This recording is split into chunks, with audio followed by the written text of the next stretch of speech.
Hey guys, so in my last video, I talked about independent science and doing it in your free time while still remaining feedback driven so you don't become a quack. I realized that a lot of my viewers actually already have personal projects and are interested in doing science independently. And after talking with a bunch of you on Discord, on a video chat, and also on email, the most common question that I got was, how do I get feedback and how do I find supervisors? How do I approach them? And how do I maintain a relationship with them so that they offer continual feedback on the stuff that I'm trying to do? So in this video, we're gonna approach how to actually get supervisors, how to get feedback from people and from wider communities, and in general, how to maintain a buy-in so that you know you're sticking to ground truth when you do your work. Okay, so who is this video for? This video is for people who want to legitimize their science research in some way and are not in the traditional academic system. So maybe you're someone in the workforce, probably a software engineer or a consultant, but you did science at university, you still have a strong interest and you want to maintain it, and you're trying to take an independent project to the next level and trying to get feedback. Maybe you're a student about to graduate from university and you have reservations about doing a PhD. So you could be trying to delay that decision by working first in a non-academic field, but just maintaining an interest on the side so you can get a better idea of the topics that you're interested in. Maybe you're retired and you're just bored. Have you sold your company for a large amount of money and trying to look for a new project? Whatever the kind of person you are, if you're trying to do science, trying to get feedback on it in a rigorous way, and you're outside of the traditional publishing and academic system, I made this video for you because this is kind of the stuff that I went through. The reason why I think science after 5 p.m. is going to be more and more popular is because expertise is becoming rapidly democratized from LLMs. Compute is getting cheaper and cheaper, and academic funding is being reduced significantly because of political reasons. In theory, we live in an efficient market, so supervisors in academic institutions are trying to optimize by reducing costs and finding talented people. This is why I think it's going to be more and more possible for people outside the formal academic system to contribute their ideas. And I've seen evidence of this in the Discord, where people have already been working on things, and evidence that academics in the system who have emailed me are willing to supervise motivated people. So you should definitely do this if you don't want to be a quack, if you're not looking for any real monetary gain, and you're looking for knowledge, and you just want to solve problems. Okay, so now let's get to it. How do I get supervisors and feedback? Well, there are two main approaches here that you should try one after the other. The easiest one is to defer to your network, and the slightly harder way is to cold email. For just emailing people, let me explain what I think the biggest pitfalls are and what you should do when structuring how to approach someone. By far, the main thing is not to talk about your ideas or theories when sending an email to them.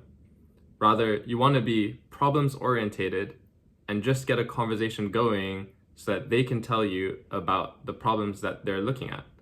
The reason why you don't want to be ideas or solutions orientated in the beginning is because if you're a junior in your career, you just don't know what the problems are. You haven't had experience going to conferences or emailing tons of people or being in countless discussions with other academics about the market for which ideas are important. Email them asking for problems, or email them asking to discuss problems that they have. Again, don't pitch any ideas, and try to really be curious about fixing the problems that they already have in mind. Okay, so this is an email that I wrote to someone that actually got a response.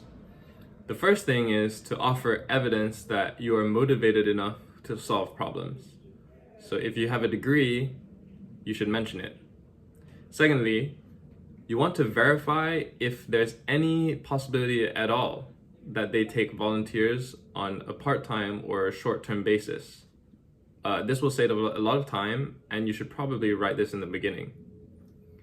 Next, you should mention evidence that you can solve problems, and you should evidence your curiosity, maybe by mentioning projects that you've done, or your full-time work and any major achievements, but keep this small. In particular, you probably want to mention anything small and self-contained that you may have done in a field adjacent to what they're trying to do. Above all, just try to find and make them curious about what you could offer to solve their problems.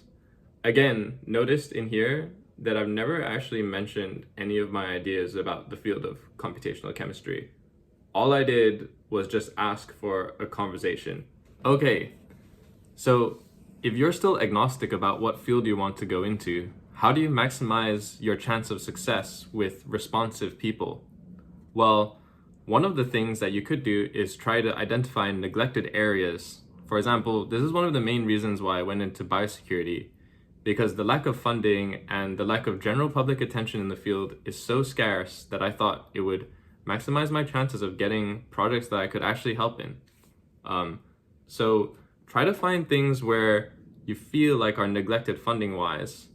Also, try to find supervisors that you think have a very complementary skill set to what you could bring.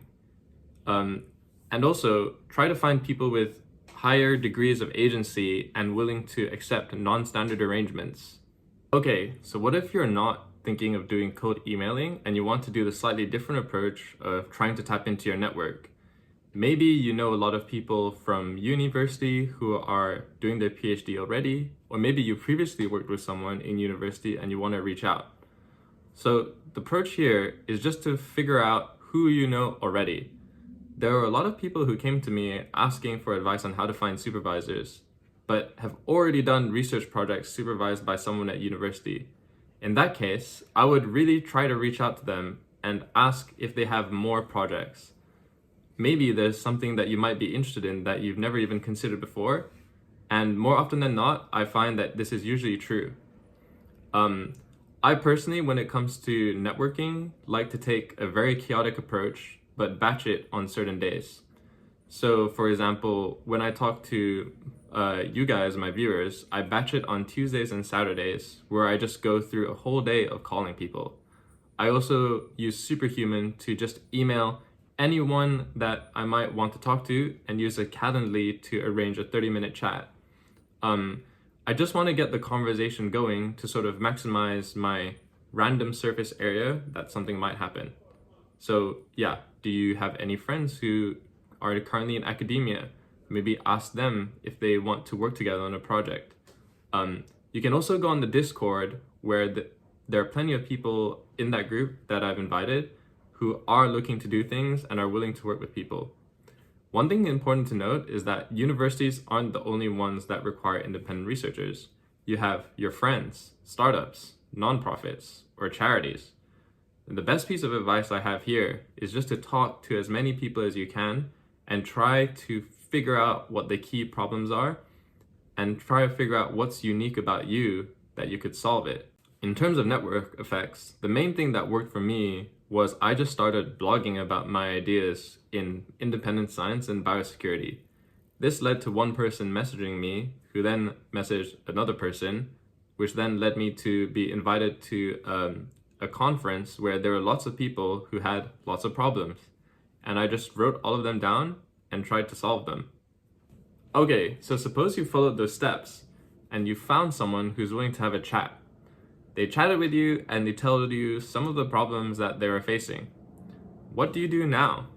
How do you follow up on it in a meaningful way? Well, my answer to this is try to keep the relationship going somehow. If they haven't given you a specific problem to solve yet, this is your chance to show that you can be effective.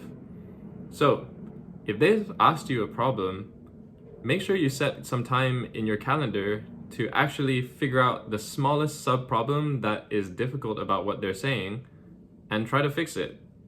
For example, maybe they've asked you to do some crazy calculation. What you can do is within 2 days is try to find something that's really painful about that calculation and then reply to them saying, hey, this was really hard. I found a simpler way to do it. What do you think?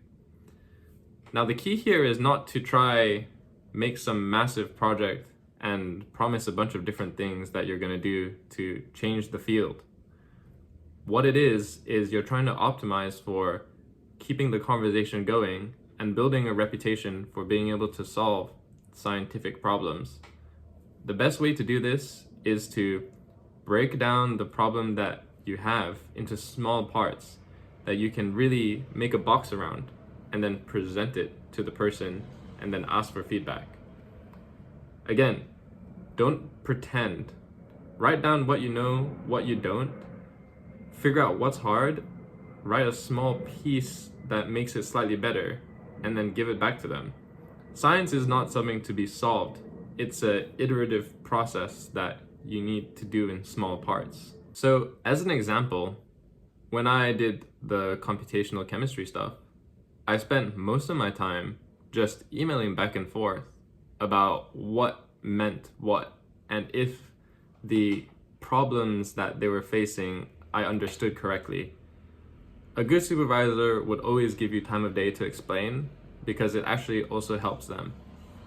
Another thing that I also did was, just after coming up with a bunch of ideas for biosecurity things, is just send them to like 20 different people and wait till they got back to me. I learned a lot of things about problems that I wouldn't have realized otherwise hadn't I not done that.